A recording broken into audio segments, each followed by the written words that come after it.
It can be an emotional roller coaster when dealing with the stock market, the ups, the downs, and wondering if you should take a risk or possibly pull out. Will the market bounce back, or is there an increased opportunity during this time? I don't know the answers to this question, but my friend Dave Evans from Evans Financial Group is here to answer some of these questions for us.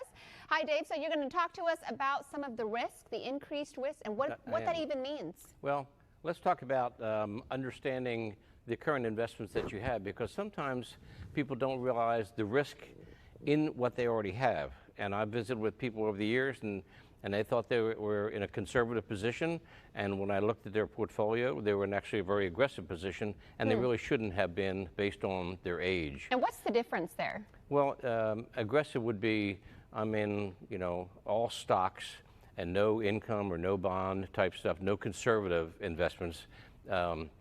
And maybe that's inappropriate. And generally, the older you get, that is inappropriate. So you should have a balanced portfolio.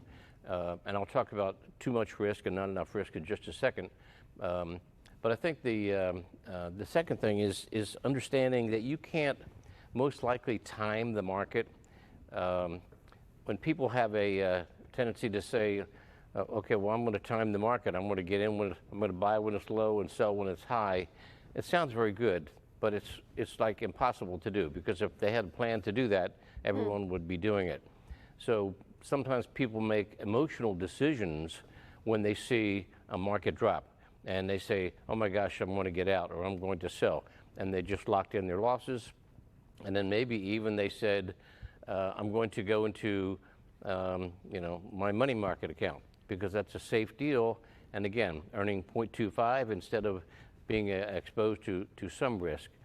I think the third point would be you can either have too much risk or not enough risk.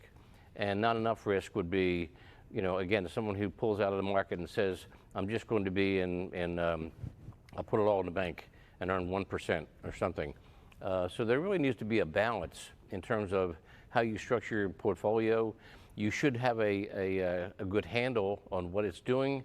You should be hopefully dealing with someone who's helping you in that regard, or else you have to be a student of it yourself in terms of not just the market fluctuations and the up and down, but what's the long-range plan for me as I go forward, and am I changing that based on my age? Because generally the older you get, typically the risk factor, right, goes yes, the more goes conservative down. You should be. So the good old saying, age is nothing but a number, is not applicable when it comes to stock markets. No, it is not, because Okay. you need to be more conservative the older you get.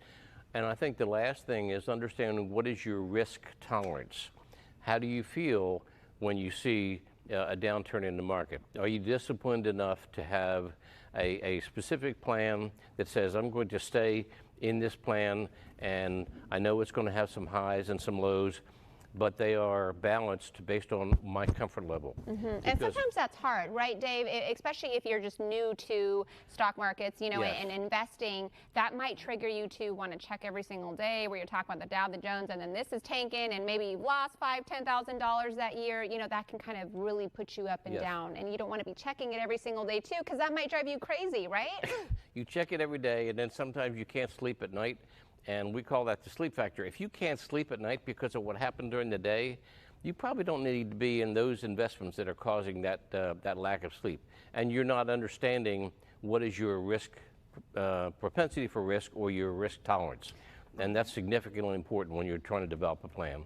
Well, thank you so much, Dave, for being here today and Thank you. talking to us about this. It doesn't have to be an emotional roller coaster, but you do have to, know a little bit of stuff, educate yourself. You have to have some entering discipline, and you probably have to have some help. Accurate. Thank you so much, Dave. Thank you.